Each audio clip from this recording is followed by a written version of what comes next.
Hello बच्चों, welcome back to the channel. क्या हाल चाल, कैसे हो आप सब? आई होप आप सब बढ़िया होगे, अपना अपना पढ़ाई अच्छे से कर रहे होगे। तो गाइज, हम लोग कर रहे हैं चैप्टर नंबर 9 फाइनेंशियल मैनेजमेंट। तो चलिए कंटिन्यू करते हैं इस चैप्टर को और देखते हैं आज का क्या टॉपिक है।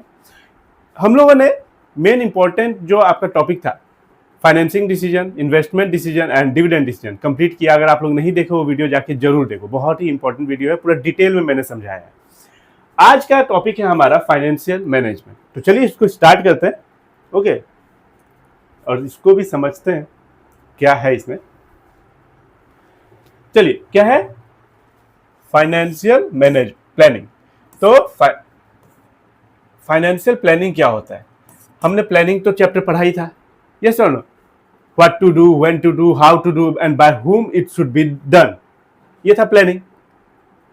अब ये भी प्लानिंग ही है, यहां बस क्या है फाइनेंशियल प्लानिंग। फाइनेंशियल मतलब मनी से रिलेटेड, प्लानिंग मतलब प्लानिंग, यस और नो। जब कंपनी को फंड की जरूरत पड़ेगी, कंपनी क्या शेयर इशू करेगी या डिवेंचर इशू करेगी या बैंक से बोरो करेगी, यस और नो। प्लानिंग हम क्यों करते हैं? फ्यूचर के लिए करते हैं। तो हमें इन्वेस्टमेंट, करेंट एसेट में कितना इन्वेस्टमेंट होगा, फिक्स्ड एसेट में कितना इन्वेस्टमेंट होगा, कितना डिविडेंड देगी, तो ये सब क्या है? Financial planning. सिंपल। चलिए, financial planning is the process of estimating the fund requirement. हम पहले एस्टिमेट करते हैं, यस और नो। ये तो एक्चुअल है नहीं, हम तो फ्यूचर के लिए प्लानिंग करते हैं, यस और नो। प्लानिंग पास्ट के लिए थोड़ी किया जाता है, फ्यूचर के लिए किया जाता है। तो हम एस्टिमेट करते हैं कि हाँ, हमारा फंड का रिक्वायरमेंट कितना हो सकता है। मान लो हमारा फंड का रिक्वायरमेंट 5 करोड़ हो सकता है। आने वाले दिनों में कुछ ऐसा ट्रेंड बदलने वाला है जिससे हमें रॉ मटेरियल में चेंजेस लाने पड़ेंगे, तो हमारा प्रोडक्ट थोड़ा अलग बनेगा, यस और नो। हम ये अंदाजा लगा लिए, और क्योंकि मार्केट को देखते हुए, बिजनेस एनवायरनमेंट में हम लोगों ने पढ़ा था, मार्केट को देखते हुए, मार्केट को एनालाइज करते हुए हमें मार्केट के हिसाब से चलना होगा। तो वही चीज़ है, हमें फंड का रिक्वायरमेंट कितना होने वाला है फ्यूचर में, वो एस्टिमेट करेंगे। Specifying the source of fund, हम कौन सा सोर्स अपनाएंगे, हम बोरो करेंगे बैंक से, या हम शेयर इशू करेंगे, या हम डिवेंचर इशू करेंगे, यस सर। तो हम अभी सोर्स देखेंगे and utilising them in an optimum manner. और उसके बाद जब पैसा आ जाएगा तो हम उसको अच्छे से यूटिलाइज भी करना है। फंड आइडल भी पड़ा ना रहे, मतलब बेकार कहीं कोने में फंड पड़ा भी ना रहे, और फंड कम भी ना हो जाए।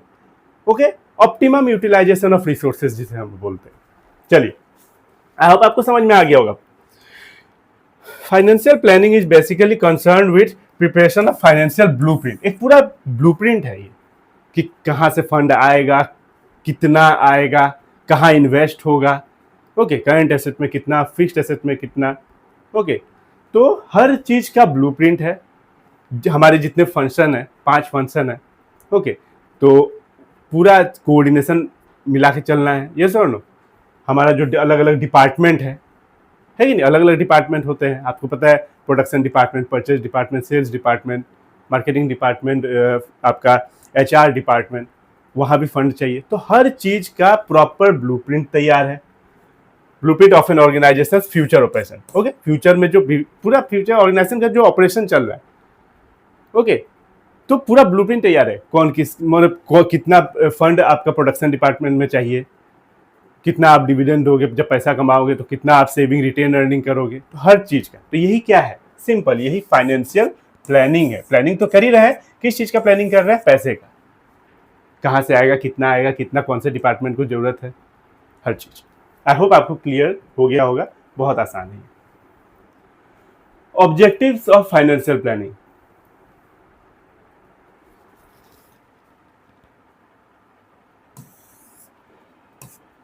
The objectives of financial planning is to ensure that enough funds are available at right time. सही टाइम पे सही फंड अवेलेबल होना चाहिए।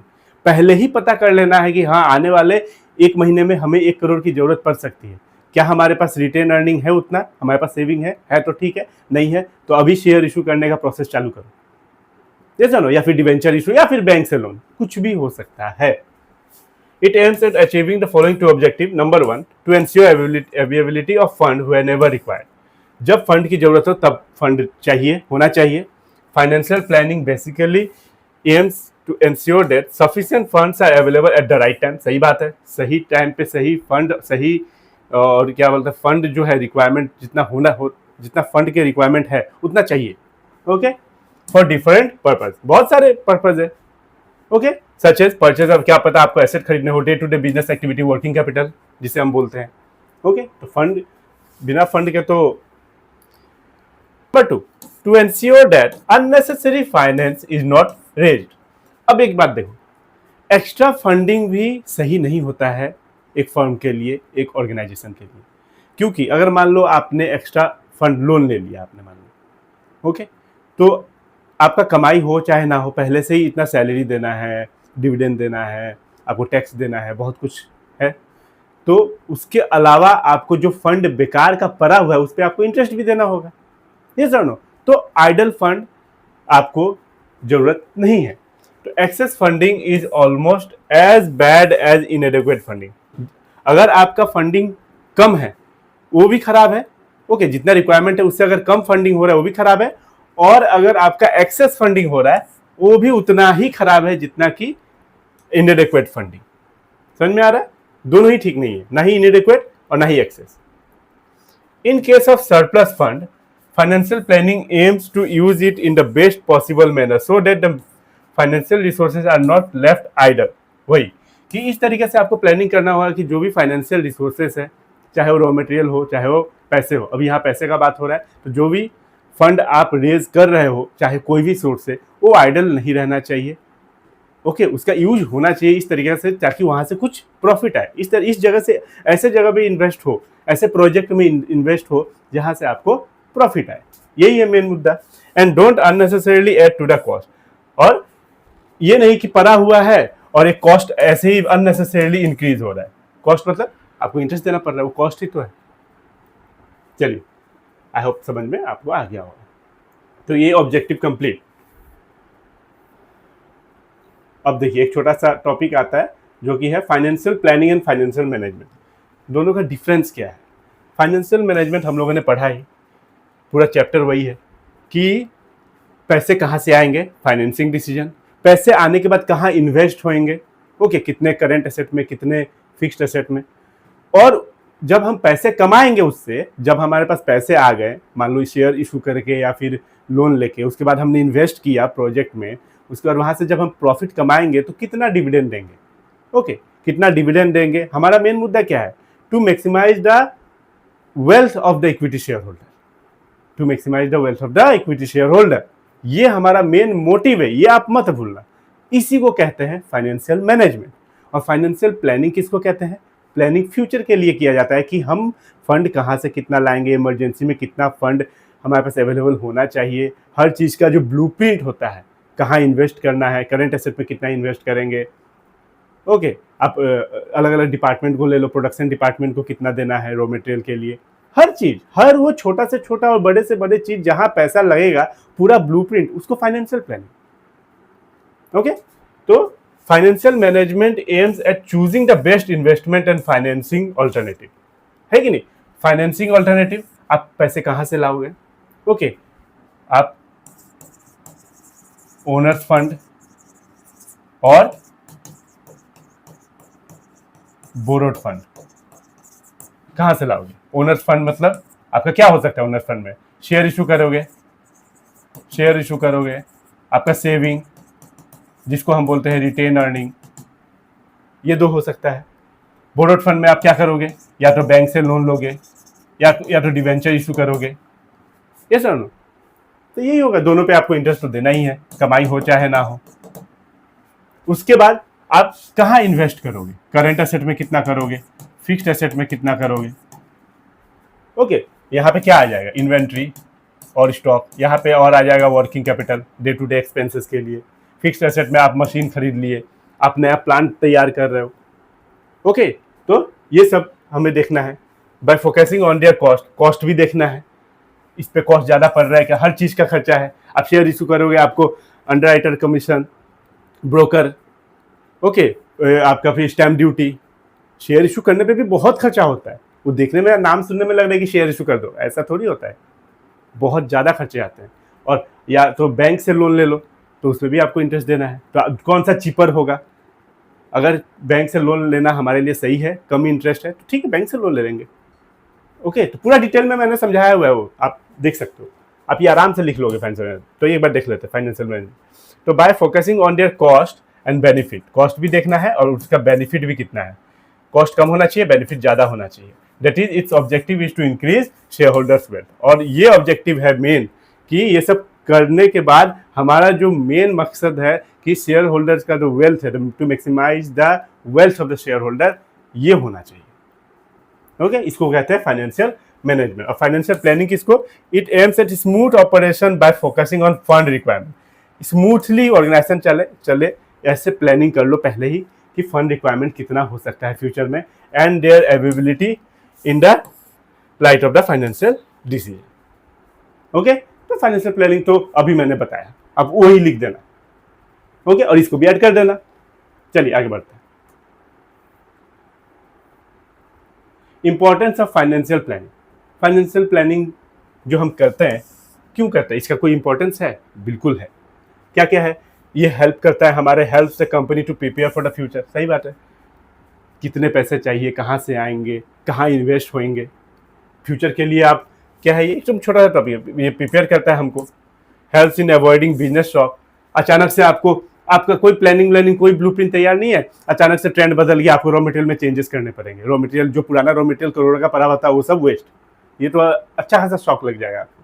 तो ऐसा जब आप एनालाइज करते रहोगे मार्केट को, प्लानिंग करके रहोगे कि हाँ अब चेंज आने वाला है 1 महीना में, हमें 1 करोड़ या 10 करोड़ की ज़रूरत है, तो आपको पता होगा कि हाँ हमारे पास रिटेन अर्निंग है, सेविंग है, या तो हम बैंक से लोन ले लेंगे या तो हम शेयर इशू कर देंगे, हमारा काम बन जाएगा। आपको पहले से ही आप सतर्क हो, तो आपको क्या शॉक या सरप्राइज, आपको ऐसा कुछ नहीं होने वाला है। ठीक है, तो ये हेल्प करता है financial planning. Helps in achieving coordination between various function. अलग अलग फंक्शन है, ये सर ना हम लोगों ने देखा था, कोऑर्डिनेशन, तालमेल बैठाना जरूरी है। अभी प्रोडक्शन डिपार्टमेंट और परचेज डिपार्टमेंट में तालमेल ही नहीं बैठ रहा, तो ये भी गलत है। तो तालमेल बैठाना बहुत ज़्यादा जरूरी है, अलग अलग फंक्शन है। Prevent duplication of effort and gaps in planning. एक ही काम 2 बंदा कर रहा है, ऐसा भी नहीं होना चाहिए। पता चला कि हम फाइनेंस के लिए हमने कुछ पैसे इन्वेस्ट करने हैं, तो डबल इन्वेस्टमेंट हो गया। अगर मान लो कोई फाइनेंशियल मैनेजर है, अब अंदर में अपने सबॉर्डिनेट को काम दिया हुआ है, और इसको मान लो 10 लाख दिया, उसको भी 10 लाख दिया, अलग अलग काम के लिए, इसको पता नहीं हो, बताया नहीं गया हो प्रॉपरली कि आपको क्या करना है, तो दोनों एक ही काम कर देंगे, एक ही जगह खर्चा कर देंगे, ऐसा भी हो सकता है। तो डुप्लीकेशन कहने का मतलब है एक ही काम 2 लोग ना करें। ठीक है, उसके बाद आता है आपका, अभी इसको देखेंगे डिटेल में। Helps to link present with future. Link करता है प्रेजेंट को फ्यूचर में। सही बात है, हम प्रेजेंट में प्लानिंग कर रहे हैं, फाइनेंशियल प्लानिंग कर रहे हैं फ्यूचर के लिए, कि फ्यूचर में कोई प्रॉब्लम ना आए। Okay, provide a link between investment and financing. जो अभी हमने देखा, हमें फाइनेंस कहाँ से लेना है, पूरा प्लानिंग करना है। ऐसे कि नहीं, हम फाइनेंशियल प्लानिंग के हेल्प से तो पता करते हैं कि कहाँ से ले, किसका कॉस्ट कम होगा, ओके, किस में रिस्क कम है, मैनेजेबल रिस्क है, ओके, किस में आपका बेनिफिट ज़्यादा है। ओके, तो हर चीज़। और फिर इन्वेस्ट कहाँ करेंगे, कौन से प्रोजेक्ट में इन्वेस्ट करेंगे जहाँ से रिटर्न ज़्यादा आए, कॉस्ट से ज़्यादा रिटर्न आए। जैसे ना, कॉस्ट से ज़्यादा ही रिटर्न होना पड़ेगा, नहीं तो फिर आप कैसे चलाओगे। सही है। To make the evaluation of actual performance easier. अब एक्चुअल परफॉर्मेंस किससे मेजर करोगे? हाँ, किससे मेजर करोगे? जो प्लान किया हुआ है हमने, जो प्लानिंग की हुई है, उससे मेजर करोगे। ओके, बिना प्लानिंग का आप, जब स्टैंडर्ड ही नहीं है, जब प्लानिंग ही नहीं है, ओके, जब टारगेट ही नहीं है, तो आप एक्चुअल परफॉर्मेंस करके भी उसको मेजर करोगे किससे? ओके, तो ये हेल्प करता है हमारा। चलिए इसको डिटेल में एक बार देख लेते हैं। नंबर 1 क्या था? Financial planning helps the company to prepare for the future. सही बात है, it tries to forecast what may happen in future. Business environment को अच्छे से स्टडी करते हुए ये फोरकास्ट करता है कि क्या चेंजेस होने वाले हैं, कितने पैसे हमें चाहिए होंगे in future under different business situation, and help the face to future in better way. सही बात है, अलग अलग सिचुएशन में कितने पैसे चाहिए होंगे, कि कहाँ इन्वेस्ट करना पड़ सकता है, कहाँ रॉ मटेरियल घट सकता है। ठीक है, और ये फ्यूचर को डील करता है in a better way. It helps in avoiding business shock. जो अभी मैंने बताया, and surprises, and improve the chance of financial success. सही बात है, आपको पहले से पता होगा तो आपको शौक नहीं आया कि अरे यार रॉ मटेरियल तो ये तो ट्रेंड बदल गया, पता ही नहीं था, हमने एनालाइज ही नहीं किया, हमने उस चीज़ पे ध्यान ही नहीं दिया। एकदम छोटा छोटा है, आप आराम से पढ़ सकते हो। It helps in achieving coordination between various function. 5 function है, planning, organizing, staffing, directing, controlling. सब में कोऑर्डिनेशन बना रहे, सब डिपार्टमेंट में कोऑर्डिनेशन बना रहे, by providing clear policy and procedure. Policy and procedure एकदम क्लियर हो सबको, ओके, कि कैसे काम करना है, क्या मेथड होगा प्रोडक्शन का, कहाँ से रॉ मटेरियल आएगा, कितना आएगा, हर चीज़। It prevent duplication of effort and gaps in planning by preparing detail plan of the action. तो सीधा बात है, ब्लूप्रिंट तैयार करके हम डुप्लीकेशन को हटा सकते हैं, एक ही काम 2 आदमी ना करें। It helps to link present with future. सही बात है, present with future. It links the existing financial resources and financial resources हैं।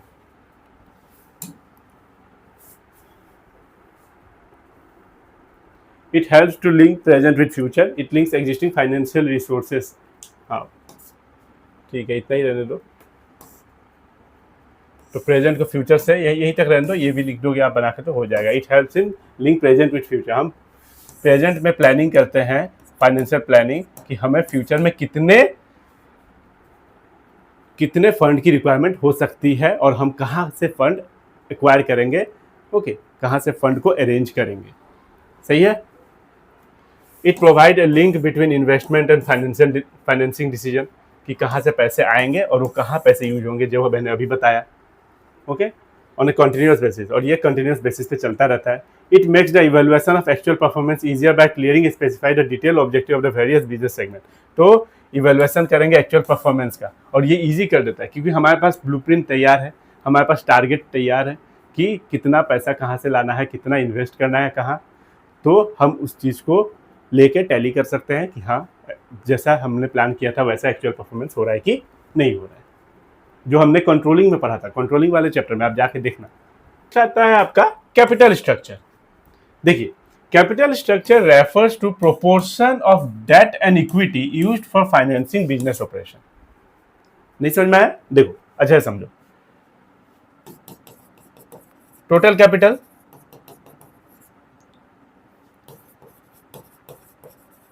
ओनर्स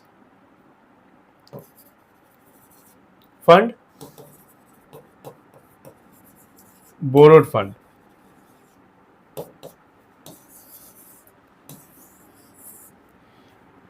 जो फाइनेंशियल मैनेजर है वो ओनर्स फंड से कितना पैसा ला रहा है और बोरोड फंड से कितना पैसा ला रहा है, दोनों के कॉम्बिनेशन को, दोनों के प्रोपोर्शन को बोला जाता है total capital. Okay, total capital मतलब मान लो टोटल कैपिटल है 5 लाख।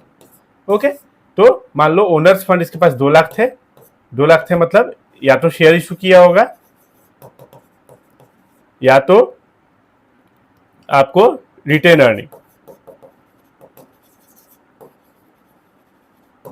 जिसको हम क्या बोलते हैं, सेविंग भी बोलते हैं। ओके, खुद का पैसा। एक ये या तो शेयर इशू करो या तो रिटेन अर्निंग। तो ये कहां कितना आ गया, 2 लाख। और बाकी 3 लाख क्या किया इसने, बैंक से लोन लिया, कितना, 3 लाख। तो ये दोनों को ऐड करके टोटल कैपिटल कितना इन्वेस्ट किया है इसने, 5 लाख। तो ये दोनों के प्रोपोर्शन को, ओनर्स कैपिटल और बोरोड फंड, ओनर्स फंड और बोरोड फंड के प्रोपोर्शन को बोला जाता है कैपिटल स्ट्रक्चर। मतलब आप एक बिजनेस स्टार्ट कर रहे हो, मान लो छोटा सा बिजनेस आप एक स्टार्ट कर रहे हो, तो आपका खुद का पैसा कितना था और आपने कितना दूसरों से लोन लेके स्टार्ट किया। तो वही सिंपल सा चीज है। ये एक अमाउंट में छोटा सा जस्ट एन एग्जाम्पल, 2 लाख में तो कुछ होगा नहीं एक बिजनेस स्टार्ट, ओके, बड़ा करके। तो बस वही चीज है कि कैपिटल स्ट्रक्चर क्या है, ये कैपिटल ही तो है, टोटल कैपिटल या कैपिटल स्ट्रक्चर आप बोल लो। ये स्ट्रक्चर क्या है कि capital structure refers to proportion of debt and equity. Debt कितना हो गया, 3 लाख। ओके, ये क्या है, ये डेट ही तो है, डेट 3 लाख और इक्विटी कितना हो गया, 2 lakh.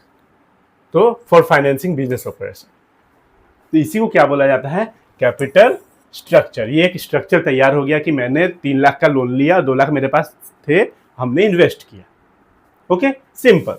Capital structure means proportion of borrowed fund and owners fund for the financing of operation of business. Simple, आप ये लिख दो या फिर ये लिख दो। समझ में है? कोई दिक्कत नहीं, आगे बढ़ते हैं।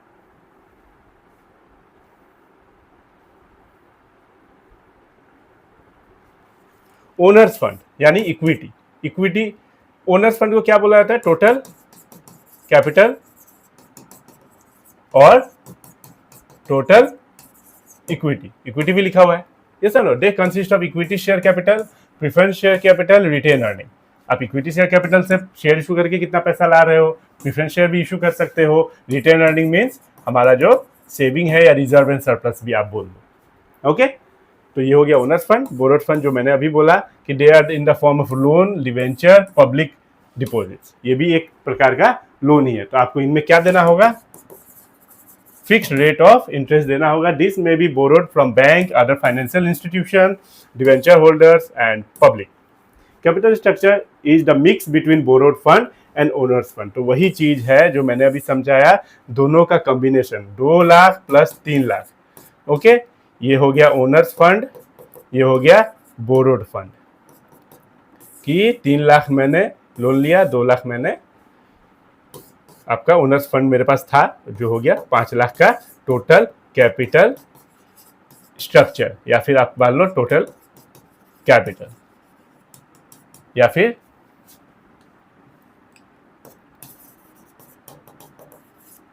ओके, या फिर टोटल इक्विटी। तो आई होप आपको समझ में आ गया होगा, एकदम सिंपल लैंग्वेज में लिखा हुआ है। चलिए आगे बढ़ते हैं।